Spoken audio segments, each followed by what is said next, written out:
रवि 29 साल का call centre executive पिछले 4 साल से दिल्ली में रह रहा था।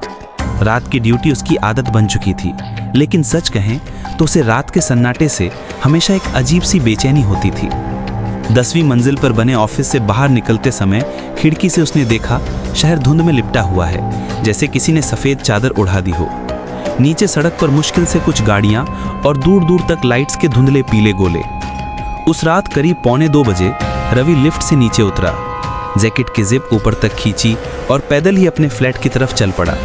कानों में हेडफोन लगाए वो अपने पसंदीदा पुराने गाने सुन रहा था। तभी अचानक गाने के बीच मोबाइल की स्क्रीन जल उठी। Unknown number. उसने सोचा शायद कोई कस्टमर या फिर स्पैम कॉल, लेकिन बार बार रिंग होने पर उसने रिसीव कर लिया।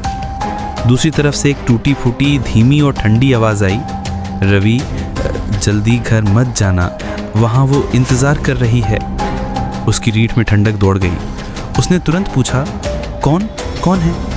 लेकिन कॉल कट गई। उसने इधर उधर देखा, धुंध में सड़कें वीरान थीं। उसने खुद को समझाया कि शायद कोई मजाक है और आगे बढ़ गया, लेकिन कुछ ही कदम चले थे कि उसे पीछे से किसी के कदमों की आहट सुनाई दी। पहले धीमी, फिर उसकी रफ्तार के साथ बढ़ती हुई।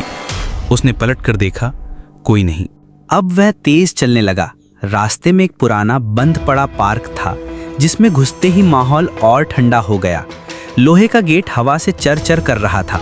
तभी पार्क के अंदर से एक बच्चे के हंसने की हल्की आवाज़ आई। वो रुका, सुनने की कोशिश की, लेकिन फिर सब खामोश हो गया। उसने डर के मारे कदम तेज कर दिए। करीब 15 मिनट बाद वो अपने अपार्टमेंट के गेट तक पहुंचा। सिक्योरिटी गार्ड कुर्सी पर सो रहा था। उसकी टॉर्च जमीन पर गिरी हुई थी। रवि ने हिलाकर जगाने की कोशिश की, लेकिन गार्ड की सांसें धीमी थीं, जैसे किसी ने उसकी सारी ताकत खींच ली हो।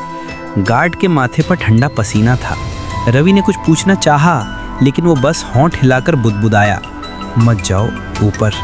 रवि का दिल जोर से धड़कने लगा। वह लिफ्ट की तरफ बढ़ा, लेकिन लिफ्ट का डिस्प्ले बार बार 10वें और 4थे फ्लोर के बीच झूल रहा था, जैसे कोई अदृश्य चीज़ उसे रोक रही हो। मजबूरन उसने सीढ़ियाँ चढ़ना शुरू किया। जैसे जैसे वो ऊपर जाता, एक ठंडी सड़ी हुई गंध और तेज़ होती गई। जब वह अपने फ्लैट के दरवाजे पर पहुंचा, तो देखा दरवाज़ा आधा खुला हुआ था, जबकि सुबह उसने ताला लगाकर निकला था। उसने अंदर कदम रखा, तभी ऊपर की लाइट झपकी और बुझ गई। अब सिर्फ मोबाइल की टॉर्च ही उसकी आंखें बचा रही थी। टॉर्च की रोशनी दीवार पर पड़ी। खून से लिखा था, मैं आ चुकी हूँ। उसके कांपते हाथ से मोबाइल छूटते छूटते बचा। तभी फ़ोन फिर वाइब्रेट हुआ, वही अननोन नंबर। उसने डरते डरते रिसीव किया। इस बार आवाज़ साफ थी, लेकिन इतनी ठंडी कि उसकी सांस थम गई। रवि, अब मुड़ो। धीरे धीरे उसने पीछे मुड़कर देखा। एक लंबी दुबली औरत, बिखरे बाल, सफ़ेद साड़ी, चेहरे पर सड़ा हुआ मांस, काली खाली आंखें और होंठों पर खून का निशान। वो धीरे धीरे उसकी तरफ बढ़ने लगी। हर कदम पर हड्डियों की चटकने की आवाज़ आ रही थी। पास आकर वो फुसफुसाई, तुमने मेरा फ़ोन क्यों नहीं उठाया उस रात? रवि का दिमाग सुन्न हो गया। उसे याद आया, 2 हफ्ते पहले उसी रास्ते पर उसने एक एक्सीडेंट देखा था। एक औरत खून से लथपथ सड़क पर पड़ी थी। उसका फ़ोन बज रहा था और वो मदद के लिए हाथ बढ़ा रही थी, लेकिन रवि डर के मारे आगे निकल गया था। वो फ़ोन उसी का था, और अब वही औरत किसी और रूप में उसके सामने थी। उसने गुर्राते हुए कहा, मैंने तुम्हें बुलाया था मदद के लिए और तुम चले गए। फिर उसने झटके से उसका गला पकड़ लिया। रवि की सांसें टूटने लगीं, उसकी आंखें फैल गईं। तभी कमरे का दरवाज़ा खुद ब खुद बंद हो गया। बाहर गलियारे में किसी के पैरों के निशान गीले खून में उभरने लगे। रवि की चीख अंधेरे में गूंज उठी।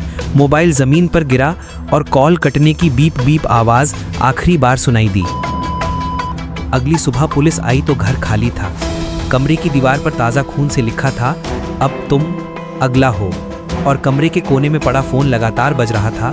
स्क्रीन पर सिर्फ एक नाम लिखा था, अननोन नंबर।